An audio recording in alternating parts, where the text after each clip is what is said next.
Bueno, vamos a hablar de un tema súper importante y es sobre la pregunta que tuvimos el domingo. Difícil. Entonces, ¿cuál fue? La pregunta fue, ¿Dios creó el mal? Y bueno, ahí tuvimos algunas respuestas.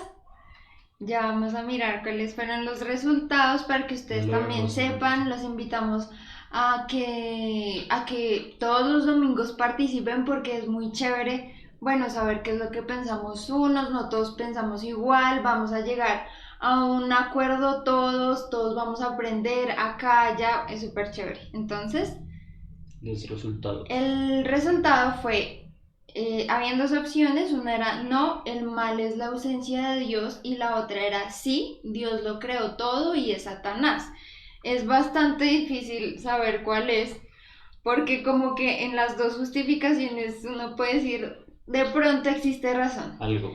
Entonces, en la primera de no, el mal es la ausencia de Dios, el 75% respondió y en la otra el 25% respondió que sí. Entonces, bueno, Edward, cuéntanos cuál es Pues la primero que respuesta. todo, digo yo que esa pregunta estaba muy difícil, la verdad. Era una pregunta muy difícil. Yo creo que, no sé, aquí me dirán, pero yo creo que es necesario hacer como un tema totalmente dedicado a poder responder, mejor dicho, con certeza esta pregunta. No quiere decir que no vayamos a dar la respuesta, claramente. Afortunadamente todos los que contestaron, la mayoría, que fue el 75%, está en lo cierto. Entonces, ¿Dios creó el mal? Entonces, no. No, La respuesta es no. no. No. Efectivamente, el mal es la ausencia de Dios. El mal como tal, si alguna vez han escuchado acerca del tema del calor, lo que existe es el calor, el frío digamos que no existe, el frío es la ausencia de calor. Entonces Son igual pasa con conceptos de física. son conceptos un poquito complejos de pronto entenderlos fácilmente, pero es igual con el mal. El mal como tal no existe. Yo escuchaba a Dani un día que decía algo así como que yo no puedo coger un recipiente y meterlo de mal, o sea, no se puede, si no, no existe. Entonces el mal no existe como tal, lo que existe es la ausencia del bien. Y no sé si tú te acuerdas, seguro que sí, pero muchos de los que hemos leído la palabra hemos visto que en el Génesis nos relata acerca de cómo Dios hizo la creación. Entonces Dios en la parte de la creación, Dios está hablando y nos está mostrando y nos está diciendo, estaba Dios creando las cosas Y vio y Dios vio que todo Dios. era bueno, cuando creó la luz, cuando creó todas las cosas, el cielo. Y él se dio cuenta de que las cosas que él estaba creando eran buenas. Entonces eso lo que nos dice es que Dios no hace una creación mal. Nada malo. Entonces Dios no hace algo malo, Dios hace las cosas buenas. Podríamos decir que en el caso del hombre, en el huerto del Edén, el hombre fue el que se corrompió, digamos, pues a raíz de otras cosas, de otras situaciones, pero el hombre fue el que dañó, digamos, esa creación perfecta que Dios había Sí. diseñado. Entonces la respuesta es No. no. Y probablemente, no sé, se vaya a hacer un mensaje, una sesión Una una ampliación de este tema que ampliación es del bastante, tema. bastante Quién sabe cómo grande. le vayan a poner, si el bien y el mal sería un buen. Aunque no, el mal no existe, entonces, pues no, solo el bien sería bueno. Entonces, no sé qué más, quién más nos, bueno, si alguien tiene alguna pregunta acerca del tema, si a alguien le queda alguna duda, escríbanos ahí y nosotros guardamos la pregunta, con eso la contestamos. Si dado el caso que se haga una prédica específica del tema o te contactamos por interno y te damos la respuesta, que sea la respuesta veraz, te la ampliamos más. Cualquier cosa que necesiten, escríbanos y con gusto nos vamos a poner en contacto con ustedes para poder responder esas dudas que tengan. Y ya saben que nos pueden encontrar en WhatsApp, tenemos un número y también por Instagram. Bueno, hemos abierto redes sociales para que ustedes nos puedan encontrar, para que ahí encuentren apoyo en nosotros en lo que necesiten, en una petición de oración, si necesitan un consejo. La idea es que estemos ahí apoyándonos unos a otros como hermanos, sin importar nada, sino que sea el amor de Jesús en medio de nosotros, con pandemia, en cuarentena o como sea. Esa es la idea. También en YouTube estamos publicando todos los videos. Entonces, Si ustedes quieren y les parece más práctico mirarlos desde ahí nos pueden encontrar como PDB Media, casi me corcho.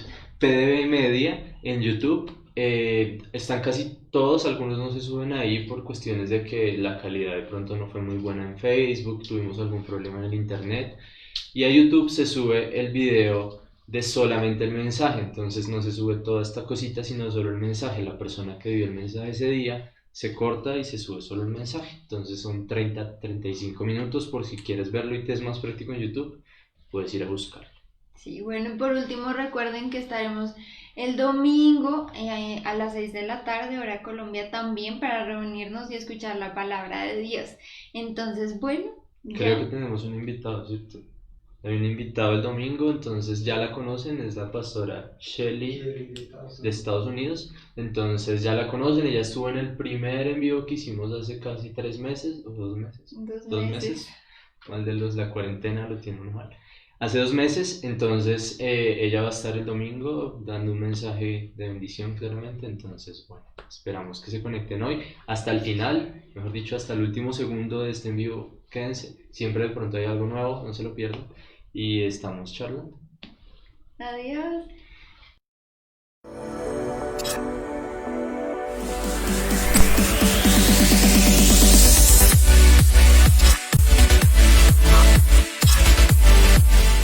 Más palabra, menos ruido. Hola, bienvenido a Más Palabra, Menos Ruido, un espacio que hemos creado para escuchar la palabra de Dios, que es viva y eficaz, para que podamos escuchar su palabra que es genuina y callar todo el ruido que el mundo nos quiere traer.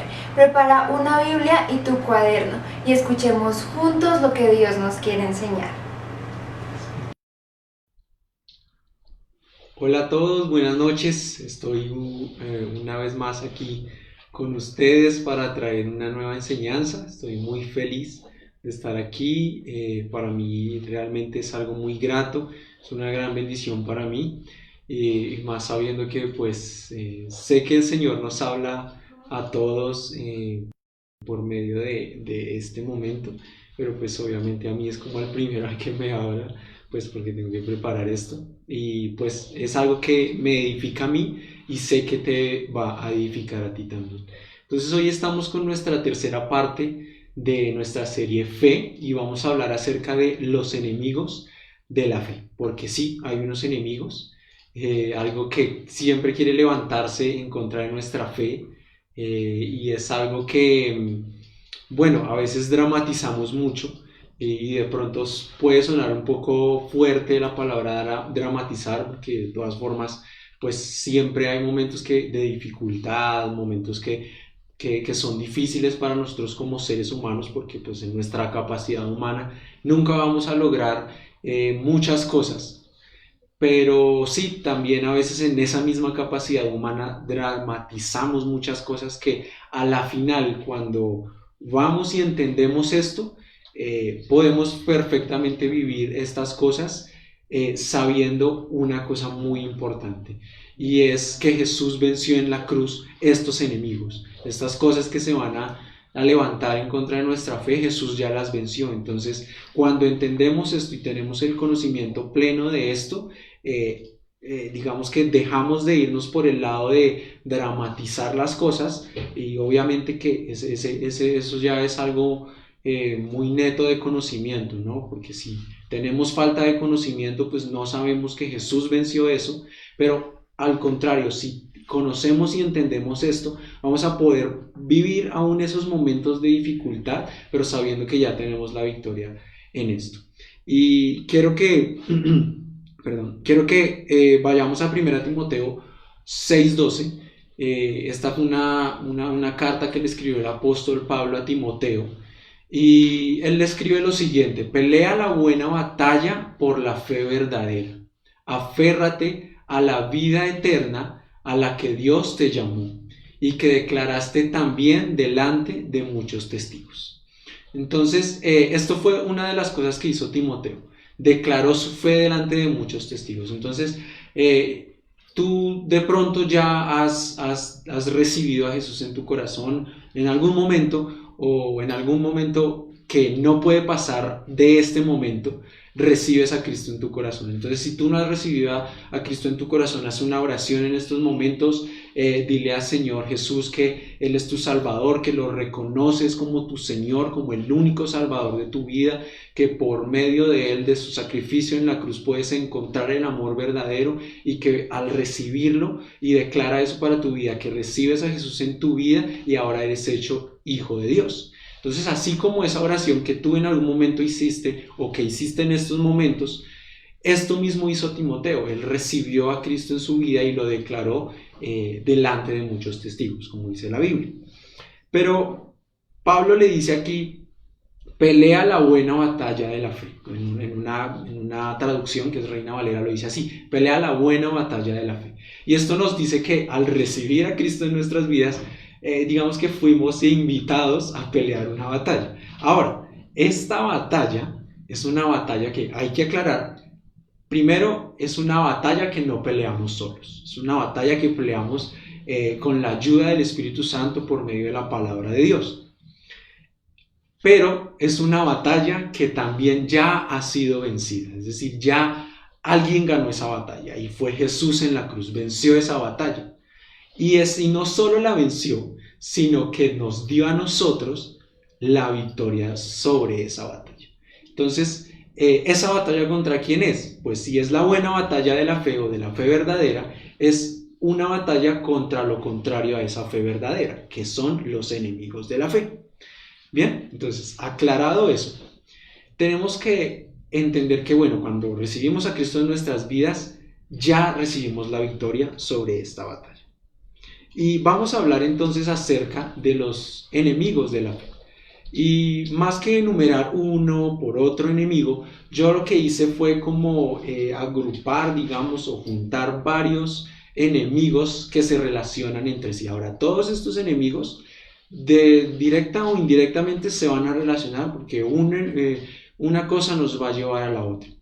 Pero los decidí juntar como los que más en la Biblia aparecen juntos, digámoslo de esa forma. Entonces el primero o los dos primeros son el temor y la duda. Entonces vamos a Mateo 14, 28, 31. Del 28 al 31, espero que tengas tu Biblia ahí. Sería súper chévere que la tuvieras para que pudieras subrayar, porque de todas formas pues eso es importante. Y es algo que nos va a ayudar a que cuando queramos buscar algo lo podamos encontrar fácil en la Biblia. Si no tienes tu Biblia ahí, bueno, de todas formas te aparece ahí en la pantalla. Entonces Mateo 14, 28 al 31 dice: entonces le respondió Pedro y dijo, bueno, antes de eso voy a poner en contexto. Están unos discípulos en una barca en medio de la noche en el mar de Galilea, y están entre ellos Pedro, y entonces ellos ven a una persona caminar sobre las aguas y ellos piensan, uy, es un fantasma, y ellos se asustan y dicen, uy, miren, un fantasma, entonces como que tienen miedo. Entonces Jesús le dice a Pedro, Jesús, me confundí. Está Jesús entonces caminando sobre las aguas y ellos se asustan y ellos miren eso y es un fantasma. Entonces Jesús le responde a Pedro, tranquilos, les dice a todos los discípulos, tranquilos que soy yo, soy el Señor, soy Jesús. Y es curioso esto que Pedro le dice a Jesús, Señor, si eres tú, manda que yo vaya a ti sobre las aguas. Entonces como que Pedro duda, como que Pedro dice, ¿será que realmente es Jesús? Entonces él le dice, si eres tú, pues déjame a mí caminar sobre las aguas. Y Jesús le dice, ven. Y descendiendo Pedro de la barca, andaba sobre las aguas para ir a Jesús. Pero al ver el fuerte viento, tuvo miedo y comenzando a hundirse dio voces diciendo, Señor, sálvame. Entonces ahí sí ya lo reconoció como Señor, ¿no? Es curioso eso. Y sigue diciendo, al momento Jesús, extendiendo la mano, asió de él y le dijo, hombre de poca fe, ¿por qué dudaste? Entonces aquí vemos dos cosas, que Pedro dudó y que y que tuvo miedo, ¿no? Porque en el versículo anterior dijo que tuvo miedo y comenzó a hundirse. Entonces, vemos que la duda y el temor como que están muy relacionados en este versículo. Y una de las cosas que podemos ver por medio de este versículo es que hay una fe, ¿no? Jesús le dice a Pedro, ven. Entonces Pedro lo que hace es precisamente eso, él empieza a ir hacia Jesús. Pero lo que pasa en estos momentos es que cuando empezamos a actuar en fe, cuando empezamos a caminar en fe, hay cosas que se van a levantar en contra de esa fe, en contra de nosotros para hacernos dudar, para hacernos tener miedo.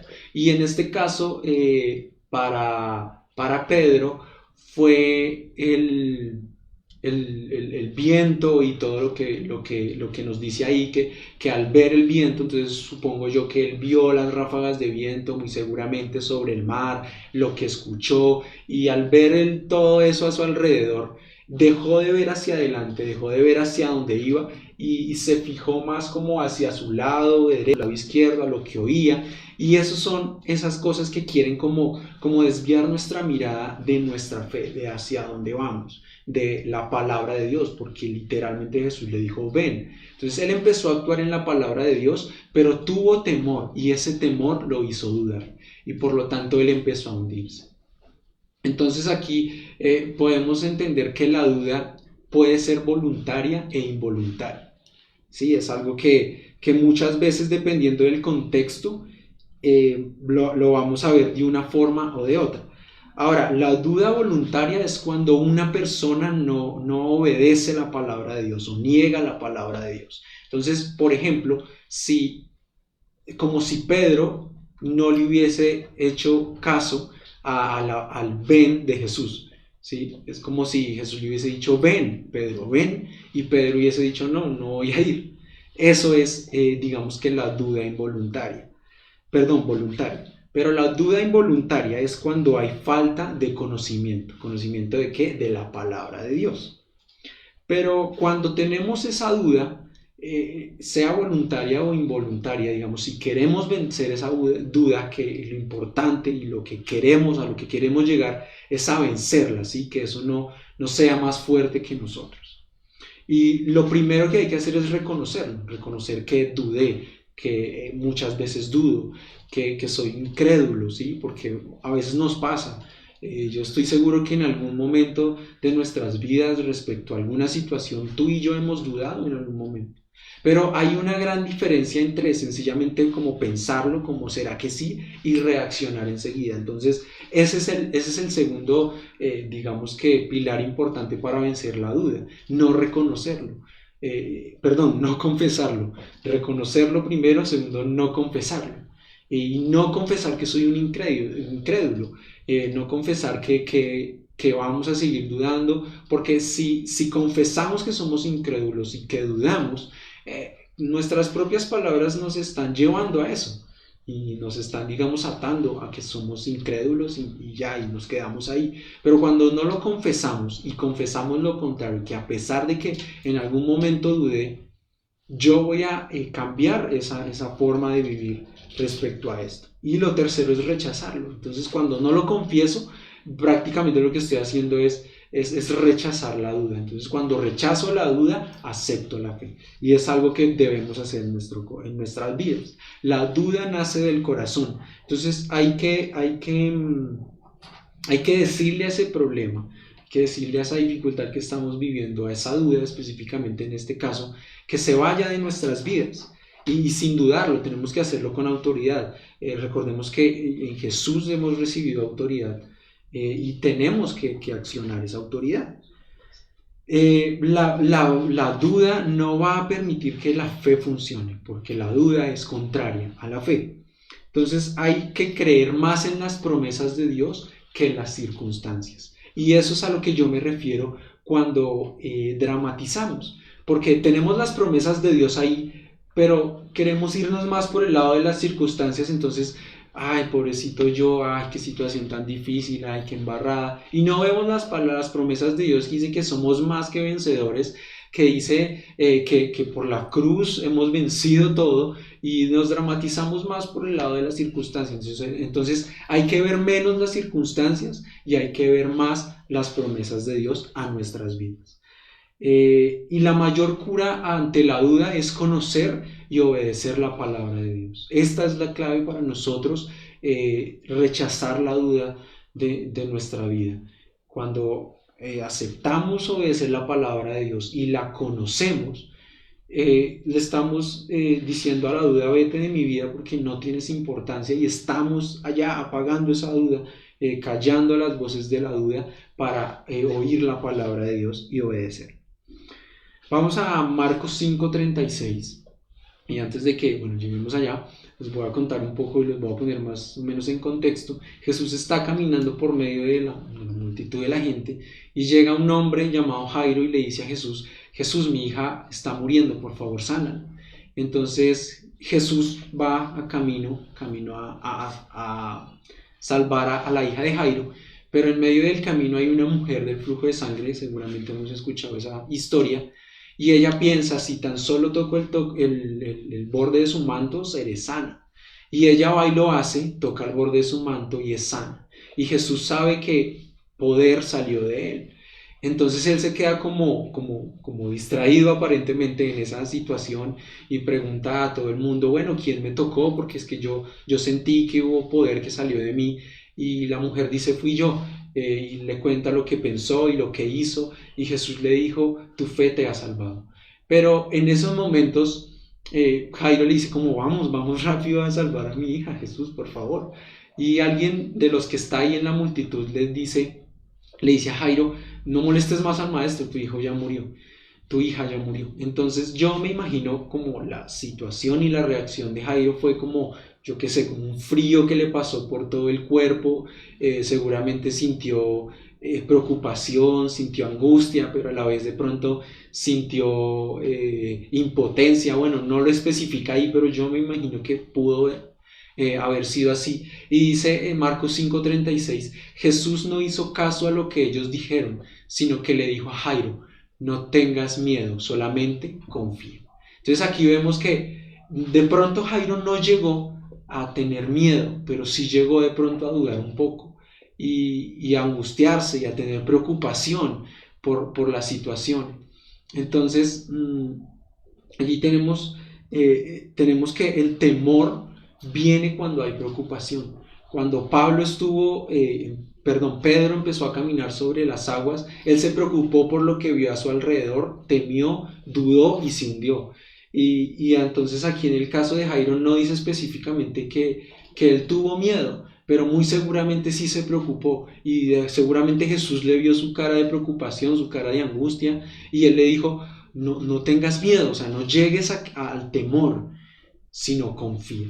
Y algo importante es que no permitas que el espíritu de temor te domine, porque el espíritu de temor va a querer dominar nuestras vidas, y tú y yo podemos dominar sobre esto y sobre cualquier otra cosa, porque la palabra de Dios dice que a ti y a mí fue dado el espíritu de dominio propio, y eso ya lo vamos a ver en 2 Timoteo 1:7, y dice lo siguiente: porque el Espíritu de Dios no nos hace cobardes, al contrario, nos da poder para amar a los demás y nos fortalece para que podamos vivir una buena vida cristiana. En traducción Reina Valera nos dice que no nos ha dado espíritu de cobardía o de temor, sino que nos ha dado de poder, de amor y de dominio propio. Entonces una vida cristiana es una vida de poder, de amor y de dominio propio. Porque un cristiano es un seguidor de Cristo, un cristiano refleja a Cristo. ¿Y qué es Cristo? Cristo es precisamente esto. Cristo es poder, es amor y nos ha dado el dominio propio. Así que tú y yo podemos dominar, porque tenemos dominio propio. Podemos dominar frente a la duda y podemos dominar frente al miedo, callándolo y oyendo más las promesas de Dios para nuestras vidas y conociendo la palabra de Dios, conociendo quién es nuestro Dios, que ya nos ha dado la victoria frente a estos enemigos. Nuestro segundo enemigo es los sentidos. Y los sentidos son una cantidad de sentidos, ¿sí? Son demasiados y afectan directamente nuestras vidas, sea cual sea la situación, sea para bien o sea para mal, nos va a afectar. Pero en nosotros está la decisión de cómo nos va a afectar estos sentidos. Entonces estos sentidos, digamos que puede ser lo que vemos, lo que oímos y nuestras emociones directamente, porque todo aquello que es externo nos va a afectar internamente. Y nosotros somos los que tomamos la decisión si nos afecta para bien o para mal, si esto nos lleva a levantar nuestra fe o a decaer nuestra fe, porque eso nos va a afectar. Y el problema en sí nunca va a ser la situación que vivamos. Nunca va a ser la situación el problema. El problema es cómo reaccionamos frente a esa situación. Porque yo no sé si ustedes han escuchado ese dicho, estoy seguro que sí, no sé si está bien el dicho, pero es algo así como que hacemos un huracán de un vaso de agua, algo así. Y muchas veces es así. Sí hay una situación, pero pues no es tan desastrosa como aparentemente empezamos a pensar que es. Y la tomamos como si fuera súper desastrosa. Ahora, hay situaciones que evidentemente son difíciles y son complicadas, pero que igual, de todas formas, ¿cómo tomamos esa decisión? Esa situación. ¿La tomamos para que nuestra fe aumente o para que nuestra fe decaiga? Y eso es importante. Vamos a Marcos 5:35. Y bueno, volvemos a la situación de Jairo, que leímos hace un momento. Este es el versículo anterior del que leímos. Y es lo que les contaba. Entonces dice: Jesús no había terminado de hablar cuando llegaron unas personas desde la casa de Jairo y dijeron: su hija ha muerto, ¿para qué molestar al maestro? Entonces hay una mala noticia sobre la vida de Jairo, y malas noticias casi que todos los días escuchamos, sea directamente hacia nuestras vidas o en general alrededor del mundo escuchamos una mala noticia. Pero esta mala noticia, lo más seguro, y siempre va a traer preocupación y desconfianza en nuestras vidas. Si el día de mañana nos dicen: no, es que definitivamente no hay una cura para esta pandemia, pues todo el mundo se preocuparía, o casi todo el mundo se preocuparía, tendría una desconfianza, diría: no, esto nos vamos a contagiar todos, quién sabe cuántos muertos más van a haber, por poner un ejemplo. Pero ese es el tema, y el punto es ese: una mala noticia siempre nos va a traer una preocupación, una desconfianza. Pero Jesús trae confianza. Entonces una mala noticia trae preocupación, pero Jesús trae confianza. Recuerden que después Jesús le dijo a Jairo: no tengas miedo, solamente confía. Entonces Jesús, ante el miedo, te va a traer confianza. Ante la preocupación te va a traer confianza. Ante la duda te va a traer confianza. Porque pues Él es el Señor, Él es Jesús, Él lo hizo todo en una cruz para nuestras vidas. Y ahora vamos a Mateo 20, del 24 al 25. Y bueno, seguimos en este tema de los sentidos, de lo que vemos, de lo que oímos. Y en este pasaje Jesús resucitó, y dos de sus discípulos van y visitan a la tumba y dicen que Jesús no está, pero después ven a Jesús y van corriendo y se encuentran con Tomás, otro de los discípulos, y dice así el versículo 24: Tomás, al que apodaban el gemelo y que era uno de los 12, no estaba con los discípulos cuando llegó Jesús. Así que los otros discípulos le dijeron: hemos visto al Señor. Le dieron una muy buena noticia. Pero Tomás respondió: mientras no vea la marca de los clavos en sus manos y meta mi dedo en las marcas y mano en su costado, no lo creeré, repuso Tomás. Entonces no solamente es lo que vemos, sino también lo que no vemos, lo que nos va a traer como que nuestra fe no sea lo suficientemente fuerte. Y aquí vemos que Tomás no vio algo que para sus ojos en ese momento, sus ojos físicos, no era posible ver. Entonces, por falta de visión, nuestra fe será muerta. En ese momento, la fe de Tomás fue una fe muerta, porque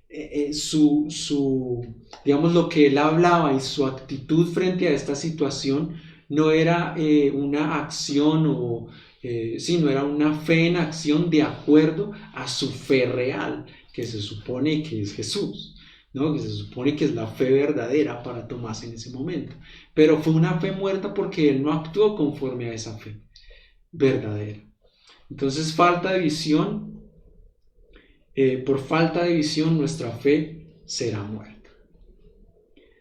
Y entonces vemos que en ambas situaciones de pronto fácilmente Jairo pudo haber tomado la decisión de decirle a Jesús: no, pues Jesús, perdón, ya no hay necesidad que vayas donde mi hija, ya me dijeron que murió, y entonces ya no te molestes, no te preocupes.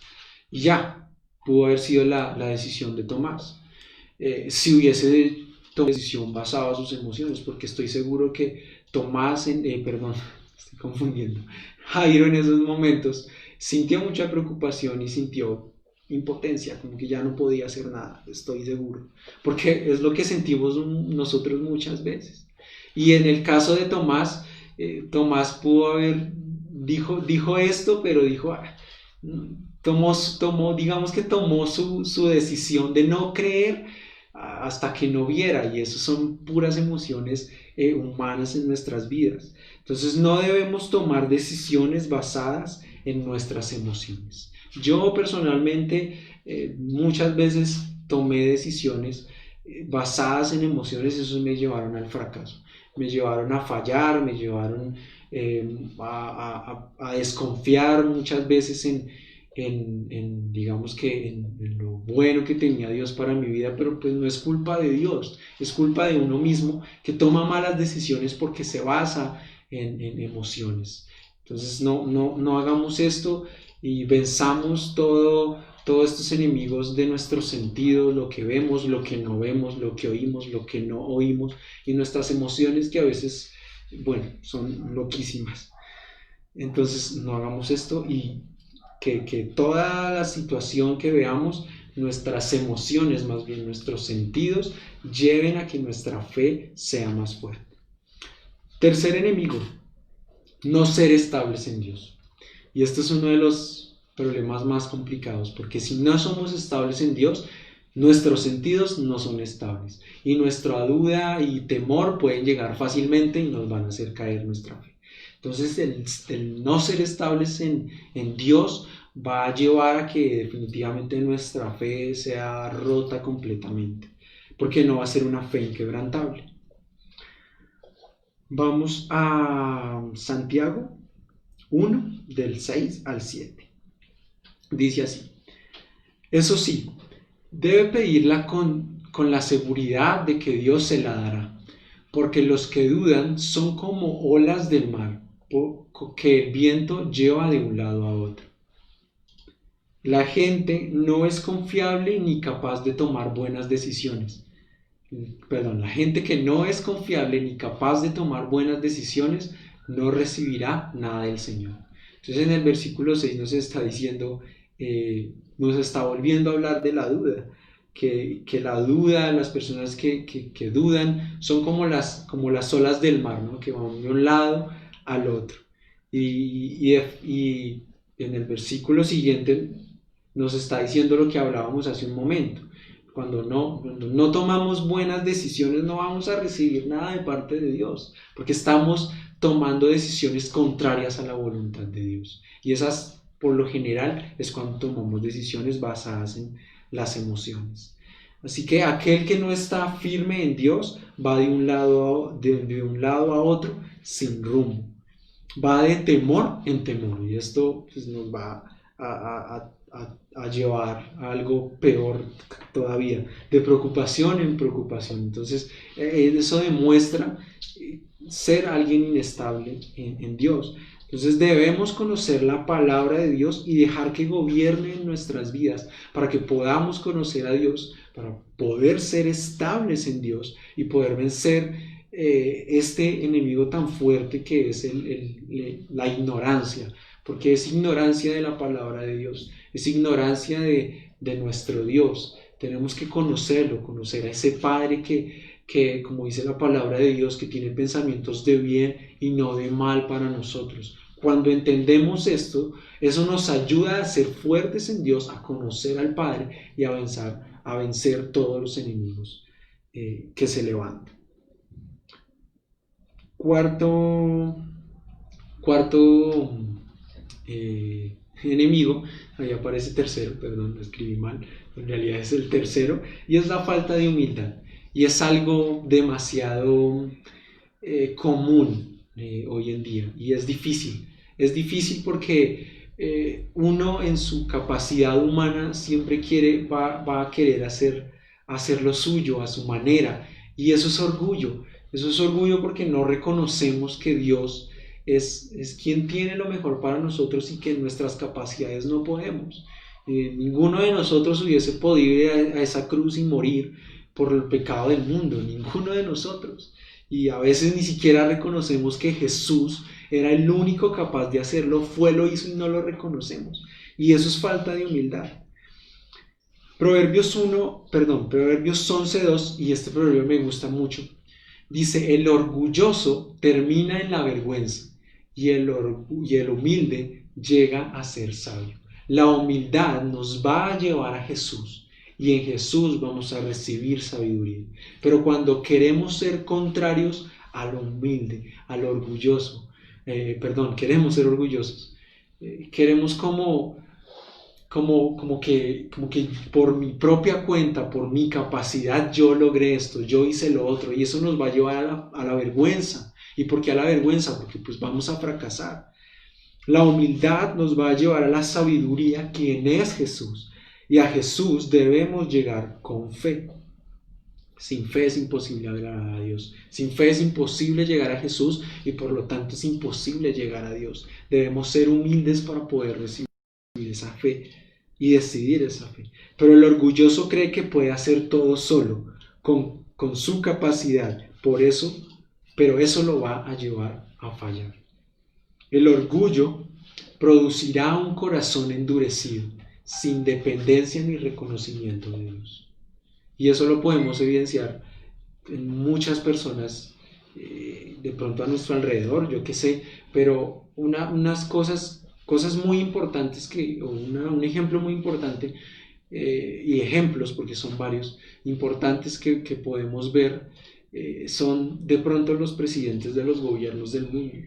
Sabemos que presidente del mundo dice yo reconozco la autoridad de Dios por encima de la mía, un ejemplo. Ninguno, yo no he escuchado a ninguno. O si lo dice y después va y da muestras de todo lo contrario. Entonces, incluso en nuestras vidas en algún momento lo hemos pasado. No sé si este es el caso de tu vida en estos momentos, pero yo sé que es difícil. Es difícil porque a veces queremos ser el centro de todo, a veces pensamos que porque estudiamos esto, porque sabemos hacer lo otro, porque tenemos el reconocimiento de una universidad o de una empresa, de una entidad, de lo que sea, podemos y somos los mejores y wow, logramos todo lo que queramos, pero no es así. De hecho, todo lo que hemos logrado, sea mucho, sea poco, lo hemos logrado por Dios, por la gracia de Dios, por su amor infinito, porque Él es el que nos lleva de gloria en gloria.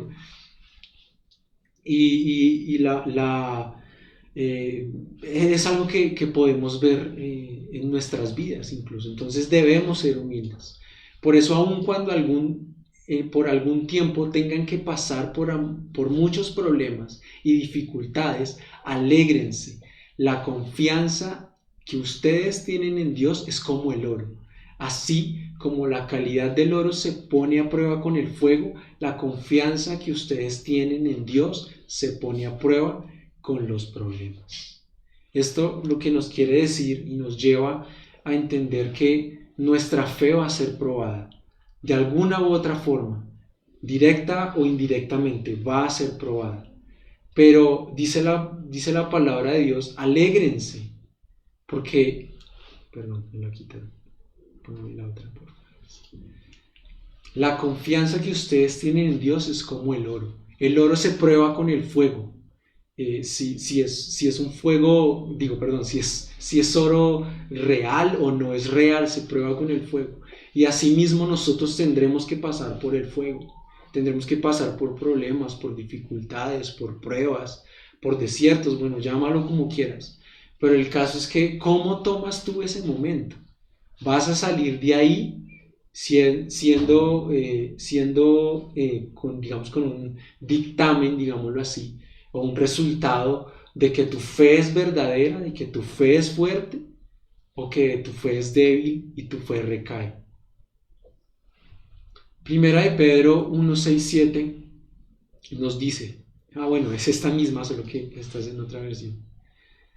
Si ustedes pasan la prueba, su confianza, es el versículo 7 del capítulo 1 de Primera de Pedro, si ustedes pasan la prueba, su confianza será más valiosa que el oro, pues el oro se puede destruir. Así, cuando Jesucristo aparezca, hablará bien de la confianza, o sea, de la fe que ustedes tienen en Dios, porque una confianza que ha pasado por tantas pruebas merece ser alabada. O sea, el problema no es pasar por las pruebas y por las dificultades. El punto de todo esto es que venzamos esto porque Jesús va a reconocer eso en nuestras vidas. Y no solo por eso, sino porque todas estas pruebas, porque todas estas dificultades, todos esos enemigos que se quieren levantar, cuando cada vez que los venzamos, eso nos va a hacer más a Jesús, más parecidos a Jesús, va a formar más nuestro carácter en Cristo Jesús.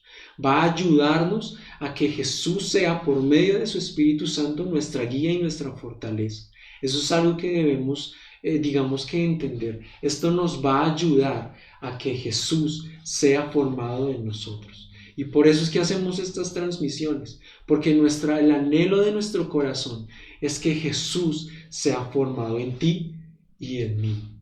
Por eso lo hacemos, para que tú te parezcas más a Jesús cada vez, por medio de lo que hablamos aquí, por medio de tu estudio personal de la palabra de Dios, por medio de tu secreto con Dios día a día. Queremos que Jesús sea formado en ti.